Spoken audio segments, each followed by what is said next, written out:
Hey there, welcome to today's explainer.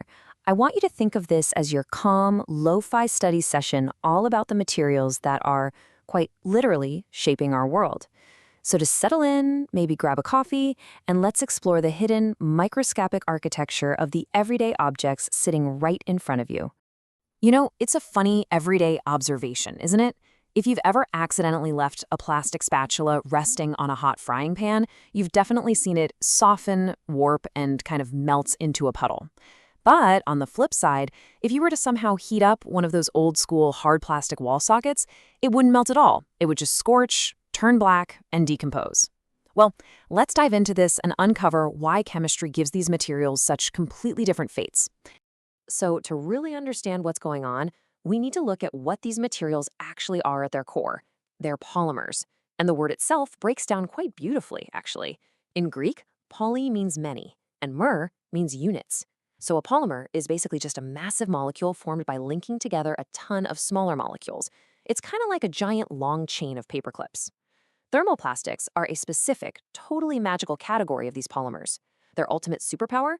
They soften up when you heat them, they get rigid again when they cool down, and, most importantly, they regain all their original properties. It's a true melt and reset cycle that you can just keep repeating. All right, section 1, the secret to reshaping. So what is it that actually allows this reshaping to happen? The secret totally lies in how these thermoplastics are built. They are typically put together through a process called addition polymerization. If we go back to that paperclip analogy, imagine linking them one by one into a single, incredibly long line. That gives us long-chain, linear macromolecules. Because they are basically just these long, completely separate threads, they interact with each other very, very differently than a rigid, interconnected web would. And understanding that chemistry really illustrates how the flexibility works. These long linear chains are sort of held near each other by something called secondary van der Waals forces. Now, please don't let the technical name stress you out. Just think of these as very weak temporary magnetic attractions. When you apply heat to a thermoplastic, that extra thermal energy easily overpowers those weak secondary forces. Suddenly, the chains are freed from their neighbors and they can just smoothly slip and slide right past one another. That sliding? That's literally what you're seeing when the plastic softens and melts. Take the heat away, the chains slow down, those weak bonds reform, and boom, the plastic solidifies into whatever new shape it's in. Moving on to section 2, the great divide, thermoplastics versus thermosets. To really appreciate just how cool thermoplastics are, we kind of have to look at their stubborn cousins. As we just learned, thermoplastics are all about linear chains and weak bonds. But thermosets, like the bakelite they used to use in old electronics, they're formed through condensation polymerization. That creates these massive compounds with really strong covalent bonds connecting everything into a rigid 3D cross-linked network. Once a thermoset is heated and formed, it sets permanently. It is locked in. If you try to heat it up again to reshape it, those strong covalent bonds absolutely will not let the chain slide. Instead, the entire structure will just break down and burn. So the absolutely crucial point here is this. Thermoplastics are an infinite loop of softening, reshaping, and cooling. Because their fundamental chemical nature isn't changed by this heating and cooling cycle, you can reclaim them from waste. Thermosets, on the other hand, are a one-way street. Once they're set, that's it. No reclaiming, no reshaping. This completely reclaimable nature is exactly why thermoplastics are so incredibly valuable in modern manufacturing. Now, what's really fascinating is how industries take full advantage of that melt and reset property. Think about the process of injection molding. Because a little bit of heat allows those linear chains to just flow like a really thick liquid, raw plastic powder can be heated up and then forced, literally injected under high pressure into a meticulously shaped mold cavity. The second it hits that cool mold, it instantly sets into a solid object. This totally effortless transition from powder to liquid to complex solid is exactly how millions of the everyday items around us are manufactured so rapidly and precisely. Section 3. Everyday plastics around you. Okay, take a deep breath. I know chemical structures for things like polyvinyl chloride and polytetrafluoroethylene can look a bit like a stressful exam question, right? But try to see them differently. These aren't just equations to memorize. They are literally the underlying blueprints for the things you touch every single day. Let's translate those technical names into the real world.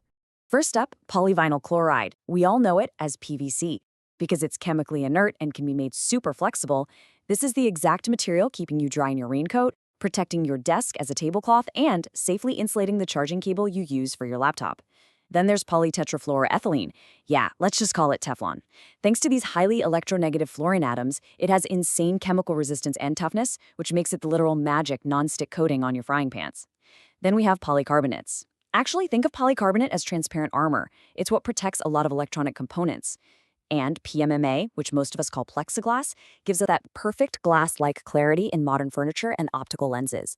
So you see, these aren't abstract lab chemicals, they're the highly functional fabrics of our daily routines. Which brings us to Section 4, Smart and Biodegradable Futures.